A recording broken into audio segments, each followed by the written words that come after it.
Minggu ini kita umat Islam diingatkan kepada satu peristiwa besar yang pernah terjadi dalam sejarah perkembangan Islam, yaitu peristiwa diturunkannya kitab suci Al-Quran, atau yang populer dengan peristiwa Nuzulul Quran. Mengapa kita yakini Quran sebagai kitab suci? Paling kurang karena 3 hal. Pertama, sampai dengan hari ini tidak seorang pun yang mampu membuat satu kitab seperti Al-Quran ini. Bahkan janganlah satu kitab, satu surah sekalipun, bahkan satu ayat sekalipun. Sebuah kitab dinamakan suci kalau dia bebas dari intervensi manusia. Kalau memang Al-Quran adalah buatan seorang yang bernama Muhammad, yang Muhammad mampu melakukannya, orang lain juga tentu akan mampu. Barangkali belum pernah ada yang mencoba. Sudah. Bahkan Al-Quran sendiri memberikan tantangan. Wa in kuntum fi raibim mimma nazzalna ala abdina fa'tu bi suratin min misli. Jikalau kamu ragu terhadap Al-Quran yang kami turunkan kepada hamba kami Muhammad, kalian anggap itu bikinan Muhammad saja, coba kau buat satu surah saja semacam Al-Quran ini. Tak mampu kamu sendiri, wada'u syuhada'akum, ajak teman-teman kamu secara bersama-sama buat satu surah saja semacam Al-Quran ini. Pernah ada yang mencoba membuat satu surah dengan gaya bahasa surah Al-Fil. Al-Fil wa mal-fil wa ma adraka mal-fil lahu khurtumun tawil wa lahu zail. Gajah, apakah gajah itu? Tahukah kamu apa itu gajah? Dia punya belalai dan dia punya ekor yang panjang. Kalimatnya sudah berbentuk syair, tapi isi jauh panggang dari api. Karena yang namanya gajah, tidak perlu turun surah seperti itu pun orang ngerti kalau gajah mesti punya belalai dan mesti punya ekor. Jadi isi jauh panggang dari api. Surah semacam Al-Fil tadi dibuat oleh Musailamah Al-Kadzab. Dan masyarakat Quraisy memang kaya sekali dengan penyair, dengan pujangga, dengan sastrawan, sehingga tiap tahun di pasar namanya Ukaz dipertandingkan syair-syair yang hebat-hebat itu. Pemenangnya digantungkan syairnya di dinding Ka'bah. Sudah dicoba itu. Pada sisi lain kita melihat bahwa gaya bahasa hadis tidak sama dengan gaya bahasa Al-Quran. Kalau memang Al-Quran bikinan Nabi Muhammad, tentu saja bahasa Al-Quran sama dengan bahasa hadis. Ternyata jauh sekali. Jadi Al-Quran isi dan redaksi langsung dari Allah Subhanahu wa ta'ala. Sedangkan hadis isi dari Allah, redaksi dari Nabi Muhammad sallallahu alaihi wasallam. Ini yang pertama.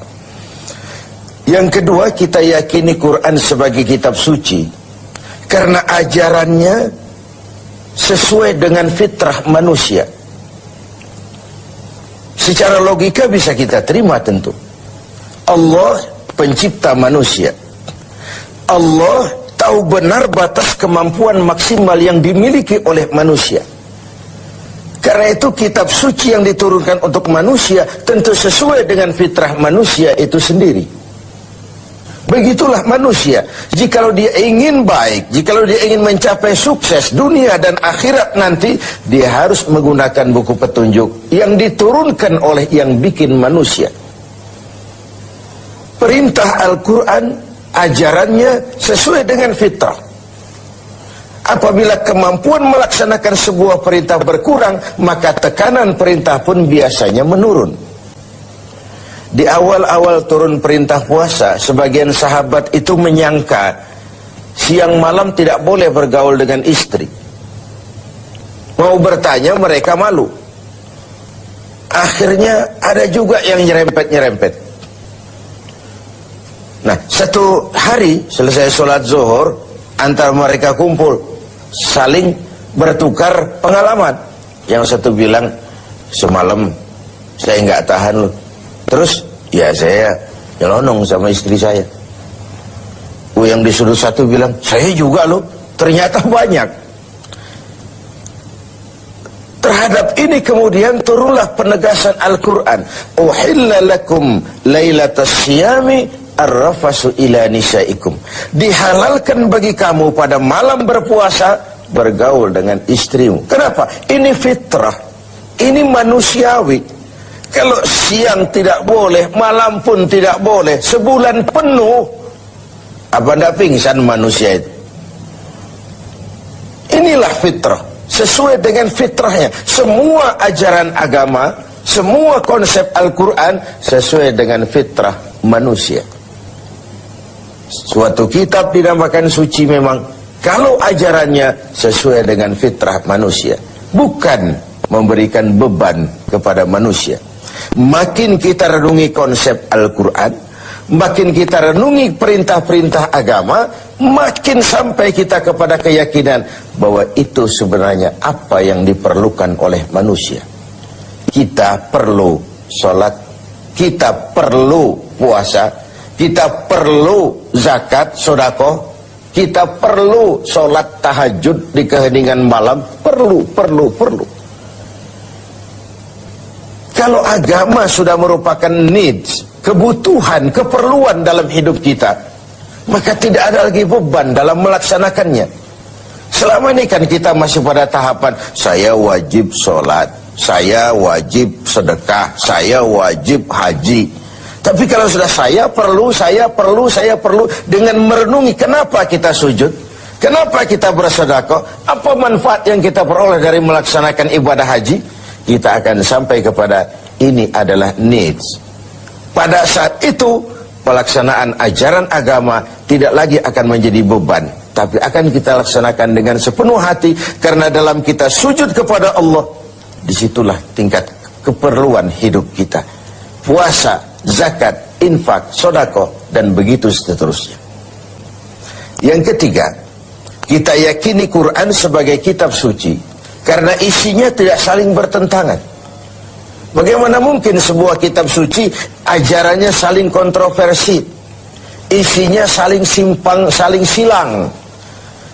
Di satu ayat dia ajarkan Tuhan Esa, di lain ayat dia ajarkan Tuhan tiga. Bagaimana kitab suci bisa saling silang seperti ini? Sebuah kitab dinamakan suci kalau isinya tidak saling bertentangan. 6.666 ayat, 30 juz dan 114 surah, tidak satu pun yang saling silang, tidak satu pun yang saling bertentangan. Oleh karena itu, dengan memperingati turunnya Al-Quran, mari kita banyak membacanya.